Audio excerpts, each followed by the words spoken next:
Resolução de disputas e conciliação, com o doutor Rogério Neiva. Ele está conosco mais uma vez, o juiz do Tribunal Regional do Trabalho da 10ª Região, mestre doutor em Ciências do Comportamento, autor do livro Técnicas e Estratégias de Negociação Trabalhista. Bom dia, doutor Rogério Neiva. Bom dia, Sérgio. Bom dia aos ouvintes da Rádio Justiça. É sempre uma grande satisfação estar conversando com você e os nossos ouvintes sobre a nossa temática dos métodos consensuais de solução de conflitos e da resolução adequada de disputas. Lembrando sempre que amanhã estará essa participação disponível no meu perfil no Instagram, que é, como você já antecipou, @Rogério Neiva. De modo que, inclusive, você que nos acompanha, se perder alguma coisa, poderá assistir na íntegra em vídeo amanhã essa nossa participação. Poderá assistir, poderá compartilhar e indicar para os amigos também, né, doutor Rogério? Muito bem, sempre bem-vindo, obviamente que contribuindo, assim o fazendo, com a disseminação da cultura da paz e da busca de acordos para a superação dos conflitos, que é a razão maior de existir aqui desse nosso quadro, como também de todo o sistema de justiça. Doutor Rogério, vamos então ao primeiro assunto. Um acordo de 3,3 milhões de reais foi firmado após as chuvas que inundaram o Capitólio. Exatamente, lembrando que o Capitólio, que se você se refere, é um município de Minas Gerais, e não o Capitólio, né, lá dos Estados Unidos, mas nós, brincadeiras à parte, né, no fundo é uma questão muito delicada, né, eu diria, e até sensível. Não sei se o ouvinte, quem nos acompanha, vai se recordar, mas no final do ano passado, nós dentro, né, naquele contexto em que vivenciamos, né, situações difíceis, quando não trágicas, por conta das chuvas, houve, com ampla cobertura da mídia, um episódio dessa natureza que atingiu a cidade de Capitólio, como também, né, as imediações, com o transbordamento do rio Piumhi, e que, influenciado esse transbordamento, né, por uma represa de titularidade de Furnas Centrais Elétricas, que trouxe uma série de transtornos e consequências para as pessoas, para o município, ambiental, enfim. E, então, em função disso, né, o Ministério Público do Estado de Minas Gerais, que, aliás, na semana passada comentamos aqui, já havia firmado um acordo em matéria ambiental com a Vale, conseguiu fechar esse acordo com o Furnas, em função do qual se destinaria 3 milhões, na verdade, para ser mais preciso por ouvinte, 3.316.982 reais.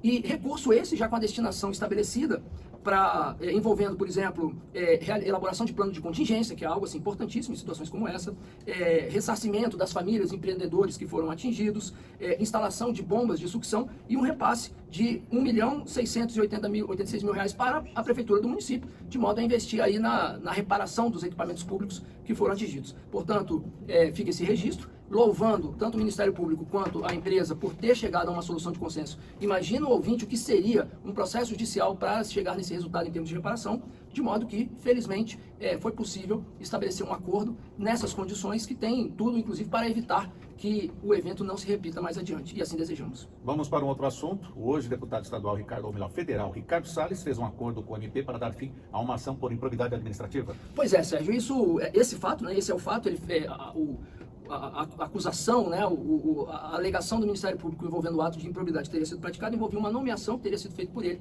enquanto secretário de Meio Ambiente do Estado de São Paulo. E aí, nesse acordo, ele se comprometeu a pagar 10% do salário para um fundo voltado aí, um fundo de interesses difusos, que é gerenciado pelo Ministério Público, e um salário destinado à Fazenda Pública Estadual. Agora, a grande questão aqui, né, assim, eu chamo a atenção do ouvinte para dois aspectos fundamentais. O primeiro deles é que estamos presenciando, né, estamos vendo, portanto, testemunhando um acordo envolvendo matéria administrativa, né, improbidade, tendo de um dos lados o Ministério Público, o interesse público, a Fazenda Pública, e um acusado de ter praticado um ato que se enquadraria lá na lei de improbidade.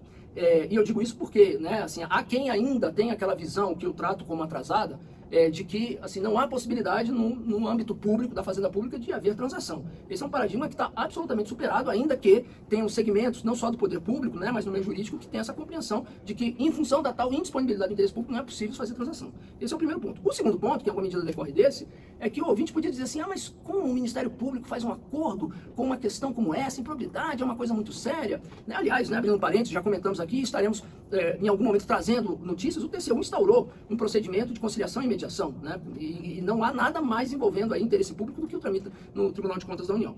O fato é que o ouvinte poderia se questionar, né? Mas poxa, né, como é que se faz um acordo como esse? Eu diria o seguinte, na minha opinião, é uma questão de opinião. Eu posso tratar isso como um típico ganha-ganha. Porque, por um lado, assim, primeiro que nós estamos numa fase em que não tem sentença, então não há certeza de que haveria condenação de improbidade. Então, pensando no interesse público, no lado do Ministério Público, eu diria assim, o agente público teve alguma consequência. Não só a consequência pecuniária, que talvez, né, da multa, que talvez seja menor, mas da exposição. Por outro lado, então assim, eu acho que não saiu de graça para o agente público.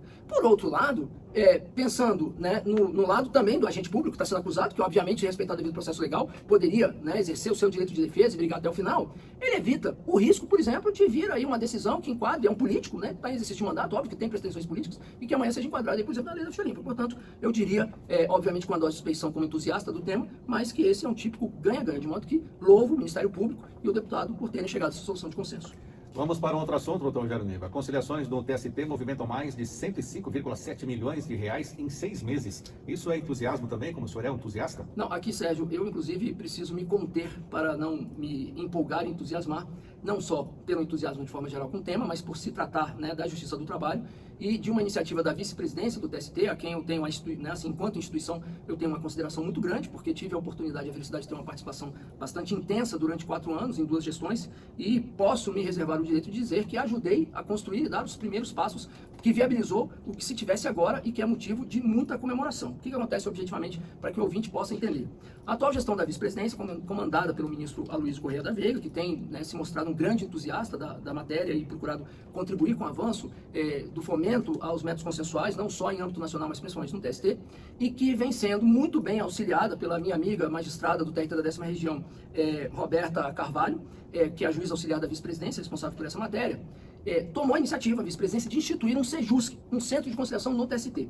Um projeto que talvez eu mesmo achava assim, que era, né, um projeto ousado, porém assim, um projeto espetacular, porque viabiliza e de uma maneira muito bem estruturada, eu digo até com uma dose de suspeição comparativamente, né, como por exemplo o que foi feito, o que vem sendo feito no STJ, até ousaria dizer que talvez amanhã o STJ leve como referência essa experiência do TST conforme foram os resultados, que o modelo lá não é igual a esse TST, mas o que aconteceu? A vice-presidência estruturou no TST efetivamente um CEJUSC, como acontece nos tribunais regionais de trabalho. Abriu um processo para candidatura dos servidores que tivessem interesse em atuar como mediadores e conciliadores, respeitando a regra da Justiça do Trabalho de que conciliador e mediador tem que ser servidor do quadro. Fez um curso muito bem construído de formação desses servidores, e eu tive, inclusive, a felicidade de participar desse curso, ministrando uma aula, e saí assim, eu confesso que até eu tinha uma certa reserva se isso daria certo ou não, e eu saí da aula assim, extremamente empolgado, com um entusiasmo contagiante daqueles servidores do TST, que estavam ali, assim, ávidos por conhecimento, e empolgadíssimos, servidores até já com muitos anos de carreira, alguns até em vias de se aposentar. Aliás, isso é algo que eu sempre digo, o CEJUSC em muitos tribunais tem viabilizado para muitos servidores uma redescoberta da sua realização profissional. Principalmente aquele servidor que já está cansado daquela rotina, às vezes burocrática, no dia a dia das unidades judiciárias, ele está se reencontrando, né, se realizando profissionalmente, às vezes como nunca se realizou, quando tem a oportunidade de estar ali vivendo aquela experiência do dia a dia, do mundo real, do contato com as partes e contribuindo com a busca da solução de consenso. Eu vi isso lá no TST, quando tive a oportunidade de ministrar essa aula. E aí eu passei a ter, inclusive, uma outra percepção do projeto. Então o TST estruturou um centro de conciliação de verdade, que está funcionando com servidores treinados e capacitados, obviamente, para tratar de processos que estão tramitando no TST. Não é um CEJUSC no papel, não é um CEJUSC de mentirinha, é um CEJUSC de verdade.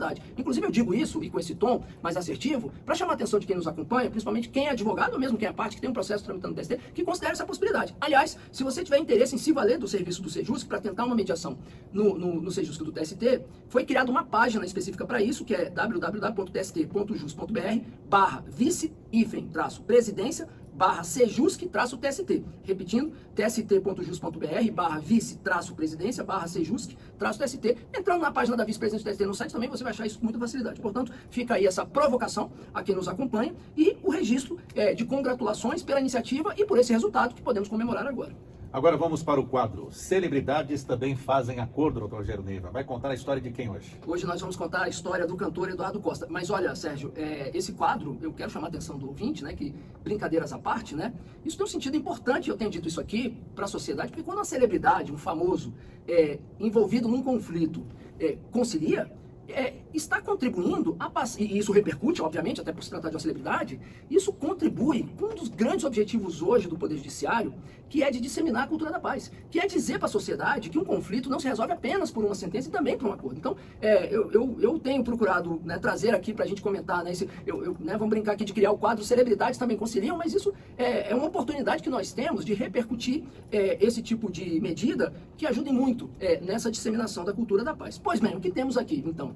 O cantor Eduardo Costa, e que, na verdade, você é fã do Eduardo Costa, Sérgio? Nem um pouco. Você conhece alguma música do Eduardo Costa? Você conhece esse Também para não. você cantar aqui? Não, eu acho que o amigo conhece. Não, eu não conheço. Cante pra eu, nós. eu não conheço, mas da próxima vez que eu trouxer uma notícia de um cantor, celebridade, eu vou tentar aprender antes a música para cantar aqui e proporcionar uma inspiração ainda maior. Mas o cantor Eduardo Costa, na verdade, não se chama Eduardo Costa. O nome dele efetivamente, eu não tô com o nome, eu acabei não pegando o nome dele aqui, mas não é Eduardo Costa. E aí o que aconteceu? Ele criou um site, obviamente, né, chamado que tem, né, o domínio www.eduardocosta.com.br. Só que existe uma pessoa que se chama Eduardo Costa, Opa. de verdade, né, que não é ele, né. Na verdade, eu achei o nome dele aqui. O nome dele é Edson Vander da Costa Batista. O Eduardo Costa, na verdade, é Edson Costa. E aí o verdadeiro Eduardo Costa entrou com uma ação contra o Eduardo Costa, por conta, né, do uso do nome e do domínio do site com o nome dele. Aí a história começa aí, né, que já daria aí uma discussão. E aí o que faz o cantor Eduardo Costa? Se manifesta publicamente chamando o autor dessa ação de parasita, dizendo que era um parasita, que estava tentando ganhar dinheiro, essa coisa toda, né? E aí o que faz o verdadeiro Eduardo Costa entra com uma outra ação por danos morais, por ter sido chamado de parasita. E aí é um ponto importante para chamar a atenção do nosso ouvinte. Esse é um típico caso daquilo que nós chamamos de escalada de ou espiral ou escalada de conflito. O que é a espiral de conflito? Que é uma expressão utilizada na área de resolução de disputas. É quando nós temos uma dinâmica de ações e reações em função nas quais as reações não necessariamente são proporcionais àquela ação. E aí isso vai escalando o conflito. Então o sujeito entra com ação, obviamente eu tenho um primeiro conflito, se sentindo prejudicado.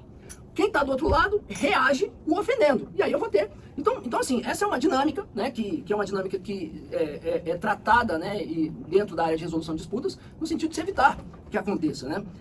E foi o que aconteceu, então. E aí fica aí o primeiro recado e a primeira lição, né, o cuidado que precisamos ter né, para evitar essa espiral de conflito.